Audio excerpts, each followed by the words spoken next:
Welcome back to Home Instead's podcast, Talk Franchise, where we'll be giving you an insight into the world of franchising. On today's episode, my guest is Imogen Clarke, Head of Franchise Development at Home Instead, and we'll be looking at identifying the right franchise brand for you. Hope you enjoy. Hi, Imi. Hi, Luke. This is a little bit weird because normally we're having this exact conversation in our office, but today we've got mics and cameras on us and a big shiny backdrop. But thank you for joining us. So for the people listening and watching, could you introduce yourself, please? Yeah, of course. So I am Imogen. I'm Head of Franchise Development at Home Instead, and I've worked there for 10 years.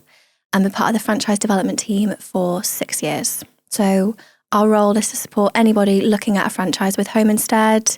Any questions they've got, our job is to give them as much information as possible so they can make the best decision for themselves. And I actually report into Imogen. I'm the franchise development manager at Home Instead, and I'll take over the introductory calls and help people through that initial process after they inquire, before they're handed over to Imogen for the later stage of that and onboarding. So it's good to have this conversation. So should we start firstly by looking at the reasons why someone might enter into franchising? And I suppose for some people might know what franchising is, others might not. So do you want to start off by creating that distinction between starting a business from scratch, a non-franchise business, versus a franchise business? Yeah, of course. So a startup, you're doing things completely alone. You haven't got any support. So all the legals, any regulations, if you're going into a particular sector, website, everything like that, you're left to start up by yourself. You're coming in completely blind to the competition and the reputation. You know, you're having to build that up completely from day one. A franchise, you own the company, so you own the limited company, and then the brand of the franchisor is what you would market as. So you've got the franchisor that has already built out the model. It's a proven business model. You can see that it works because of the other franchisees in the network. And you've got that support, training and guidance there. And then you've got the franchisees, as I said, who own their companies, and they will run their business on a local level. So you've got the national support doing it in kind of a local community way. So that's kind of the main difference, really, that the support you get from the national office or head office, franchisor, as well as the brand and the reputation that is already aligned with that particular business. And so there are people out there with an entrepreneurial spirit. They've got ambition to own something for themselves and build something they can be proud of. What are the advantages of doing it through a franchise model, buying into an existing brand and a model that the franchisor has created versus taking that risk themselves?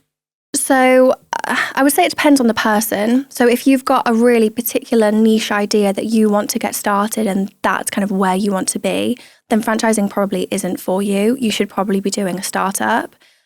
If you have maybe an idea of what you want to do, or a particular sector or a particular product or service, then I would definitely look at franchisors out there and then make sure that they align with your values, how you like to work, everything like that, and do lots of research into all the different franchisors out there before actually making your final decision.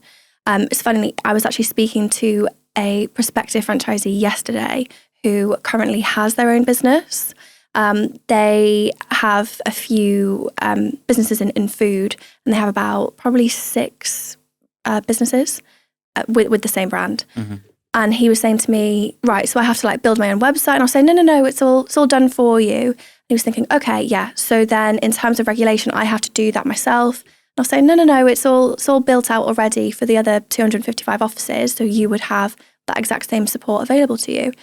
And for him, he thought, he was really surprised, kind of like a weight off his mind, that actually all of that is already done. He doesn't have to think about anything to do with those elements that he worked really hard on.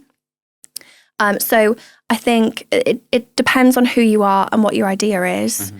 But if you are entrepreneurial, you've got a real drive for ambition, you want to get, really, really great returns from this business, then franchising is absolutely an option for you. I think it's a really good point about the things that are done for you as well, or not strictly done for you, but the support that you receive, the guidance or the advice to help you do that.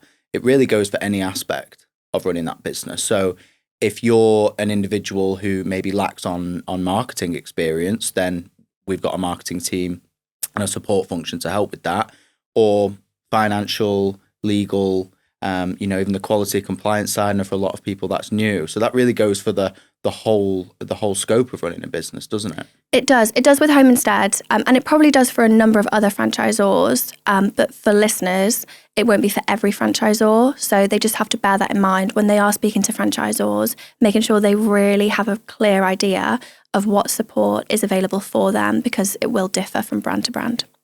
So, assuming the support is there and you feel comfortable that you'll receive that help running that business, and you'll have a direction to guide that behind. How do you pick the right franchise for you? There's so many out there. I think every year at the franchise exhibitions, it grows in numbers, which is a fantastic thing for franchising generally. But it must be quite hard for someone who wants to start something for themselves. How do you pick an industry? And then even further than that, how do you pick the right brand within that industry? Yeah, and I can imagine it's a really daunting position to be in at first. So I think the first thing is to find what you're passionate about and how that aligns with particular industries. So you might have 2 to 3 industries that you're interested in, and I would probably do a bit of research online. Obviously, it depends on timing of the year, but one of the first things I'd want to do is go to a franchise show. So there are 3 or 4 exhibitions throughout the year. I'd definitely be going to at least one of them and just speaking to franchisors in the sectors that I'm interested in. Then from there, you get an idea of really kind of whittling down those sectors that you're interested in, and then looking at the franchisors in that sector. And as I said, there are so many. I think there are 950 franchisors in the UK. Yeah. Within our sector, there are about 25, 26. So I would definitely do that research online. I would look at just their websites first, looking at kind of the leaders of the business. Yeah. Do they align with how I feel? But then probably having some sort of initial email or call with those team members, because that gives you a really good idea of the culture within that business. So then what I'd be looking at is external sources that demonstrate credibility.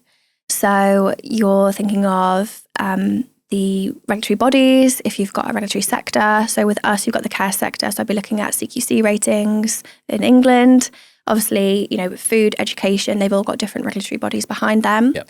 But then I'd also be looking at awards. So franchising, there are loads of fantastic awards. I'd be looking at those most definitely. Not just for the franchisor, but for the franchisees as well. Yep. And then I'd also be looking at specific awards for their industry as well. A really good one actually is the Elite Franchise Top 100 Award. Yep. So they rank us all, as you know. So they rank all 950 of us, and they shortlist it to 100, and then they rank us 1 to 100. I think that's a really useful list because the amount of application information that is needed is so vast. So you're getting a really good indication of that brand as well. So those are the things I'd be doing to kind of whittle down. And then typically through the process is you'd be invited to meet the brand. So either at a first meeting, discovery day, they're all called different things, but it's very similar. And I would probably pick 3, 4, maybe 5, depending on what's come up in my research. Yeah. And again, that's just another interaction with that brand. I know a lot do virtual, but if you can do in person, I just think it is a lot more beneficial for you. Yeah. You get a real feel of the culture. Walking into the office straight away, you can just see what the office looks like even. How you greeted. Exactly. Yeah. Yeah, if you get a coffee or a water, whatever it is, lunch. So all of those different elements are building up an idea of that business in your mind and who you feel, again, you further align with. Mm-hmm. And then from there, I'd be making my decision, really. You've got to also bear in mind territory that is available. So if you're new, is it somewhere that you can actually commute to from where you live, or are you willing to relocate? But also the other factor to consider actually is the availability of businesses. So for younger franchisors, you are just really going to have new businesses available where you're setting up in that territory. It's never been done before. Mm-hmm. For more established franchisors, you're going to have businesses that are being sold because the franchisee is retiring, which is a really nice part of franchising. It continues. And if you're more suited to an existing business, you've already run your own business and you can afford that level of investment, then actually a resale business is probably where you want to go anyway. So you want to make sure that the franchisor has those options available for you too. Great. I think as well, one thing worth mentioning would be the BFA within that. Definitely. Absolutely. Slightly different to the awards and kind of the recognition kind of measures that you mentioned, but there's BFA accreditation, and whilst there are other bodies that do monitor the franchise industry generally, we really back the BFA because of their approach to ethical franchising. So when when a brand excels and there are awards, you get that lovely greeting.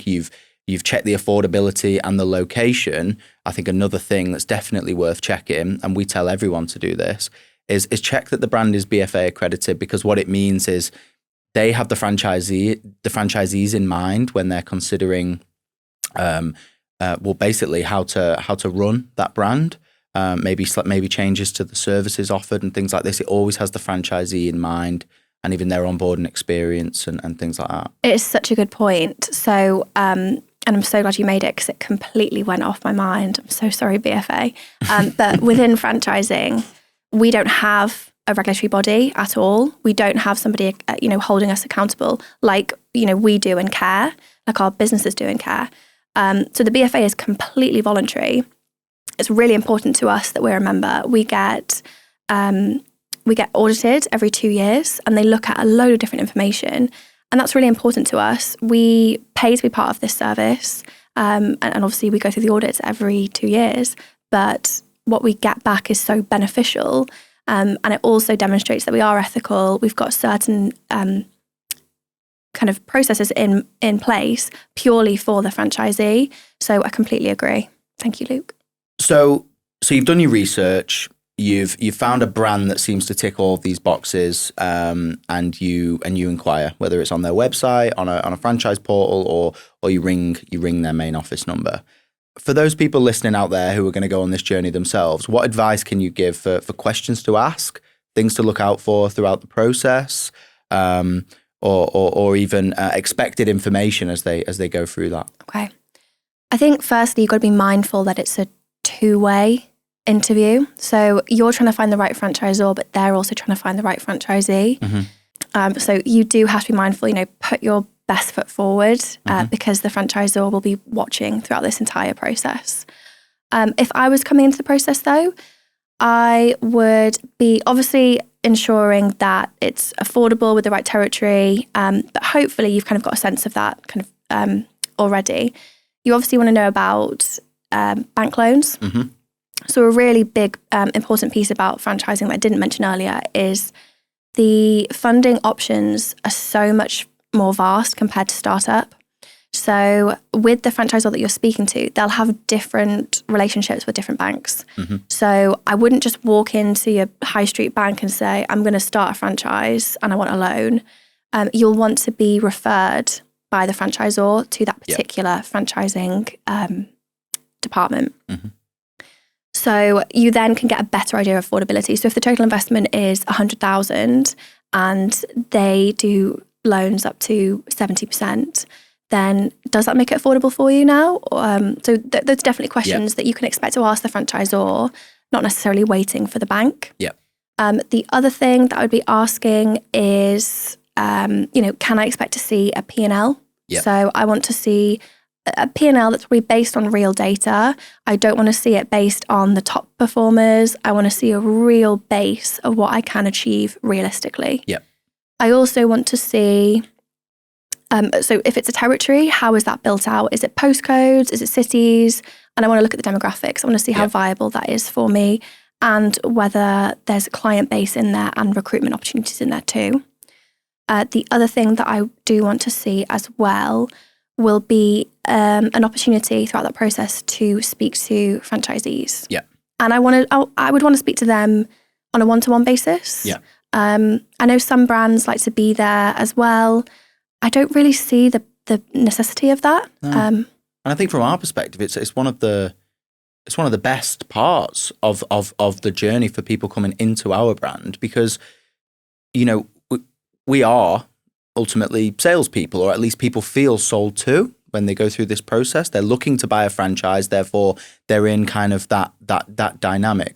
We don't sell it to people. We don't feel like it is that, but it's really hard for people not to feel that that's the dynamic.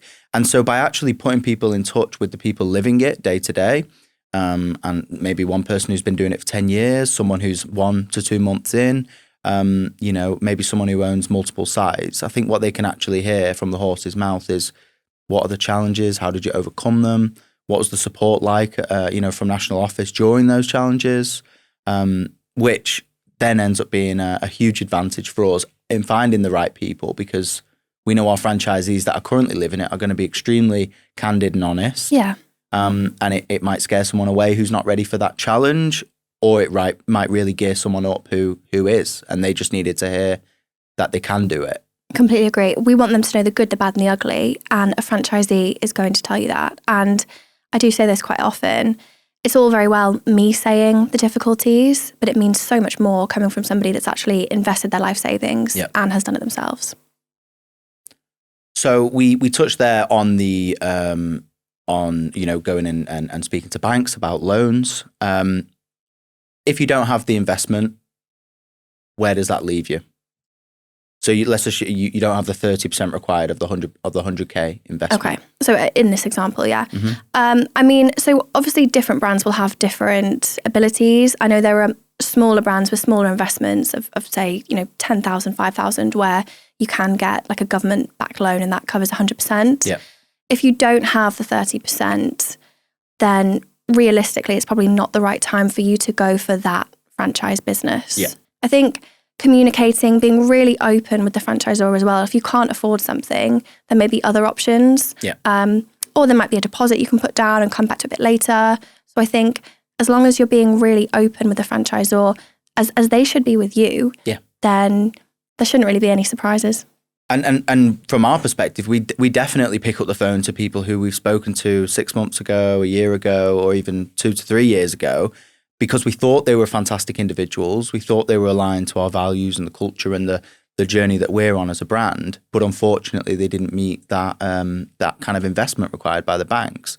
We will keep them on our kind of database, and we'll ensure that we don't lose contact with those people. Absolutely. And another actual point is that we have got franchisees now who at the time we said, maybe it's not the right time for you to start this franchise. Yeah. Perhaps it being something to do with family or any personal circumstance.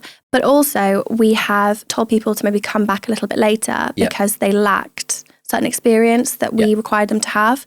So franchisees have gone seeking that experience in their career and come back 6 months, a year later. Yep. And we've been delighted to award them the franchise and come back on. So again, being honest with the franchisor, if it's a no at that moment in time, it might not be 6 months down the line. So ask, what can be done to get you to that point? Yeah, I think that's a really good point. And actually, for those listening out there who might be interested in their own franchise, it's quite reassuring to know that it might not be the right time now, but it could be in the future. And I think you touched on it there, that the open and honest communication is the way that you really get around that. If we were incredibly vague with people who unfortunately don't fit today, then I'm not sure they would come back in the future when they have gone and got that experience, because they just think, well, that brand doesn't like me. But actually, we're honest about lack of experience, lack of finance, but we'll let them know that our phone number and our emails are there for when the time is right. The other thing, though, to point out is if you are perhaps feeling, as a prospective franchisee, a bit stressed and you feel that you're really being pushed into this situation and you're kind of not being pushed aside, but you kind of feel, I don't have any time to kind of think, that franchisor might not be as ethical as you initially thought. Yeah. So again, being open and honest and saying, look, I'm feeling quite stressed. I don't know if it's the right time. The minute anyone says that to us, we say, right, let's hold off. Mm-hmm. Let's have a conversation in a month, 2 months, whatever it is, see how you feel. If a franchisor, you are really feeling they aren't doing that, Yeah. then I would just walk away from that particular brand. Yeah, I think it demonstrates their priority, doesn't it? Absolutely. Our priority is not quick income from someone who's not going to be right for that business. We want a long-standing relationship. We've got plenty of franchisees who've been with us for 18 years. Yeah. We want that. And so it's important that we pause the process for people. I mean, even family issues, they need to sell a home, they're in between jobs, they're about to spend all of their savings and maybe they want a little emergency fund as well. All of these things are very, very valid reasons to pause that so that we can restart it when there is the kind of the correct circumstances to Absolutely. go Yeah, ahead. you've got to make sure it's right for you. Otherwise, it won't work. And, if you're having kind of doubts or concerns, even if they're just minor about the franchisor, just speak to the franchisor so they can clear that up for you or actually make that worry a bit stronger for you, because you will be entering into an agreement that is, I would say, minimum 5 years, but, could be 20 years. And if you don't feel it's right or you're having slight worries in the beginning, that's only going to get worse over the period of time. And that actually brought something to mind, which I think is well worth exploring for those looking at the right franchise for them. And that's actually exiting. Yes. Might seem strange to talk about the end of the franchise journey for them, but for us, this forms part of us being an ethical franchisor. We think it's really, really important to be upfront. I mean, we've constantly referred to open communication and honesty, to actually talk about what does the end look like for you, because that doesn't signal that you want it to end, but I think being wise about that period of time you want to be in it, how much energy you've got to give to that, because actually having an end in mind means that you can plan for that exit, so your business can be in the best place possible to sell it, or you can bring a family member through our recruitment and approval process if they want to take it over. So there are options, but you only really get to that by talking about it. Do you want to comment on that? Absolutely. So it's such a good point. So we speak about the exit at the very beginning. So in the business plan that a prospective franchisee will kind of present to us before even buying the franchise, you've got the exit plan in there. Yep. That's really useful for us. And that's probably going to change. We're not going to hold you to it and say, no, you said you were going to sell it 20 years, not 15. But it gives us a really good idea of where you want to be, when you want to sell, etc. So timescales and supporting you. But we actually did, so as you know, we had our conference a few weeks ago, but we did a workshop around planning for your future, but also planning and looking at your business as an asset. So I think franchisees maybe can get caught up on the data that a franchisor probably kind of monitors each month. And for us, that's going to be revenue. And I think franchisees can sometimes just think, I just need to focus on this revenue. I want to get to this point and that's it. But actually, they're not thinking about growth potential in their business and their territory. They're not thinking about competition. And actually, if they're continuing to grow their business, when they come to sell, having that regular growth really adds to the value of their business. So we did, going back to conference, we did a session and we looked at, where do you want to be when you retire? How much money do you want to be walking away with? Factoring in the costs, and then actually looking at what that business would be. It's a very, very rough guidance. It's not a valuation by any means, but just gives an idea for the franchisees. And that's how you need to be working in your business. You need to be acting as if you're going to be selling tomorrow. So all of your processes, your systems, your documentation is all so easy that if anything happened to you today, hopefully it won't, but tomorrow your team could pick that up and they would be absolutely fine. Yeah. We've spoken a lot about topics that different people might be interested in when approaching franchise brands. I think the last one that we should really cover is multi-unit and enterprise. There's got to be people out there who want to own more than one, unit. They're hence multi-unit. What advice would you give to people trying to identify a franchise brand when they have multi-unit or enterprise ownership in mind? Okay. So I'm going to make a very overarching statement that might not actually fit with every franchisor. Yep. But typically, the smaller franchisors won't have really thought about multi-unit yet. Yep. And us as a brand, we didn't really approach multi-unit properly until about year 10, year 12, or a bit longer. So if I'm looking at a brand, I also want to think about how I want to do multi-unit. So if I'm looking at new and that's what I want to do, that's great. Do I then want to start up again on another new one and another new one and another new one? Yeah. Or do I want to build through resale, through established businesses? So obviously, if it's established businesses you want to grow through, then it does have to be a more mature franchisor that you're looking at, because again, the younger ones won't have that out there. But also looking at the multi-unit kind of foundations and how that's built. Are there systems geared towards multi-unit? Because sometimes they're not. Do they even have multi-unit criteria? Or again, going back to your point, is it just a sale as a sale and it doesn't really matter? Mm-hmm. So for us, we do have criteria that is based on the individual, it's based on the business, but it's also based on timing as well. Yeah. So if somebody's just invested a load into a resale business and then they're looking at their next resale business, that probably leaves them feeling quite tight. Yeah. And we need to make sure that the business can pay back those loans, can pay their care professionals and deliver care to their clients. So you don't want to just go into a franchisor that says, yeah, we love multi-unit, you can have one whenever. Mm-hmm. That actually should be a bit of a red flag. Yeah. So all those different elements, and also speaking to individuals who have multi-unit as well. I would, if that's a desire of yours, then I would be speaking to people who've already done it. Yeah. That is a little bit difficult if you've got smaller, younger franchisors that don't have that multi-unit person. But I think just having that conversation with that franchisor, seeing what their feedback is a great starting point. And another thing that's worth putting out on day one, even though much like the exit, you're not thinking about it for a few years, buying your second, third sites, that's not going to be thought about immediately. But declaring it when you're going through that process means franchisors and potential franchisees can work together on that timeline. Franchisee can be gearing up, to meet that criteria when they need to meet it to expand and things like that. Another reason why open communication and honesty is great. Absolutely. So we've spoken about various topics that you should bring to your conversations or your research, franchisors. One of the things you're unlikely to find in brochures, website, social media are the challenges, the tough days. They'll be out there for every brand, every industry. That's just the nature of running businesses. Do you want to comment on maybe some of the challenges so that people can actually have that in mind? Yeah, definitely.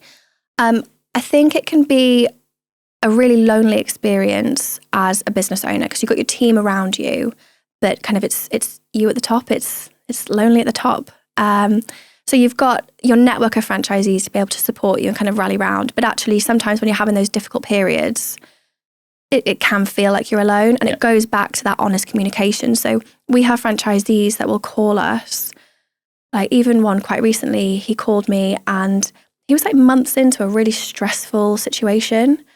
And I said, why didn't you call us like the minute that started? Because we could have helped you from day one. And he'd kind of like hidden it and was just stressing about it. And actually just talking about it to somebody, he immediately said, I actually feel a lot better now because I could point him in the direction of the other team members that I would want on my side in this particular situation. Yep. And I think that's a question prospective franchisees should be asking the franchisor. How can it go wrong? And when can it go wrong? And what happens if it goes wrong? The ideal solution if something has gone wrong is that the franchisee works with the franchisor and really builds back up whatever has happened in that particular business. That's the ideal situation. Would you say it's important to ask throughout the process? Yes. What are the challenges that I'll face? What do tough days look like? Make sure that when you're introduced to existing franchisees that you ask them about their tough days. And again, I feel like I'm being very negative, but I'm quite pleased when I get this question. I get it quite a lot. But it is, how many failures have you had? So as a franchisor, you can see with that particular brand, well, actually, if they've got a lot of failures, that might be a little bit odd, a little bit risky to invest your money into. If you're looking at a franchisor that's got fewer, or perhaps they've got really credible reasons for these, then it obviously seems like a safer bet. Yeah, I think that's a really good point. Is it a failure of the model and the franchise brand itself, or is it a failure of the people running that business? Because you do quite often end up in situations where the owner's just not right. Absolutely. And, if that is ever a conversation, I would then say, okay, well, can I speak to the neighbours of that particular area so I can get a feel from them how it went, how they felt. what could have been done differently, etc. Just again to get a feel from the franchisee voice that's been there, done that, versus the franchisor. Yeah, great point. So I think you and I could agree we could talk forever on this. This is just an extension of our day to day, but we do have to wrap things up eventually. Let's try and summarize for people. So the people that have skipped to the end. The people that have skipped to the end because we've been rambling. What are the top tips then, summarized, for people identifying the right franchise brand for them? Mm-hmm. How to do that throughout the process? It doesn't just start with online research. Let's just put it into a neat, succinct list for them. Definitely. So yeah, do your research, look at the different brands and follow your passion. Mm-hmm. Actually speak to individuals within that brand. Don't just cut them off for something on their website. Have your short list of 5 and speak to those people on a one-to-one basis. Yep. Trust your gut. If something doesn't feel right, question it. And if it still doesn't feel right, then probably walk away. Yeah. Make sure that you're speaking to franchisees, and make sure you read the franchise agreement. Mm-hmm. That's a really important document. I know no one ever reads their iOS terms or anything like that, but definitely read your franchise agreement. Yeah, that's slightly different, that one. I think so. No, that's great advice. Thank you very much for joining today, You're Amy. welcome. See you back at the office. Yeah. And thank you to everyone that's listening. I hope this has helped you identify the right franchise for you.